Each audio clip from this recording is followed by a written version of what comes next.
Γιατί δεν μπορώ να βρω πουθενά το πορτφόλιο της εκπαιδεύτριας? Η ερώτηση μιας μαθήτριας που με έβαλε σε σκέψεις. Πριν λίγες μέρες δέχτηκα ένα τηλεφώνημα από μια κοπέλα που ενδιαφερόταν για το σεμινάριο ηχοπλαστικής. Μένει αρκετά μακριά από εμάς και όπως είναι λογικό, η πρώτη της σκέψη ήταν να βρει μια σχολή κοντά στην περιοχή της, για να γλιτώσει χρόνο και μετακινήσεις. Μου εξομολογήθηκε όμως το εξής. Πήρα τηλέφωνο, ρώτησα για τις τιμές και την ύλη και όλες τις πληροφορίες, αλλά όταν ζήτησα να δω δουλειά της δασκάλας που θα με εκπαιδεύσει, δεν βρήκα τίποτα, ούτε στο site, ούτε στα social. Ούτε μου στείλαν κάτι. Εδώ είναι το μεγαλύτερο ερώτημα. Μπορείς να εμπιστευτείς τον μέλλον σου σε κάποιον που κρύβει τη δουλειά του? Η κοπέλα αυτή έκανε το σωστό. Έρευνα αγοράς.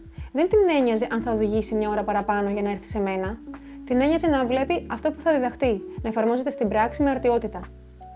Η δουλειά του εκπαιδευτή είναι η βιτρίνα του. Αν δεν μπορείς να κάνεις ένα άψογο μανικούρ στην πελάτησά σου, πώς θα δείξεις στη μαθήτρια το δρόμο για την επιτυχία? Τελικά η απόσταση δεν ήταν εμπόδιο, γιατί η γνώση και η σιγουριά ότι μαθαίνεις από κάποιον που κατέχει την τεχνική αξίζουν κάθε χιλιόμετρο. Για εσένα που ψάχνεις σχολή, μην κοιτάς μόνο το κόστος ή την απόσταση. Ζήτα να δεις έργα. Ζήτα να δεις το πριν και το μετά των μαθητριών. Εσείς τι προσέχετε πρώτα όταν επιλέγετε έναν εκπαιδευτή? Την τοποθεσία ή το αποτέλεσμα της δουλειάς του?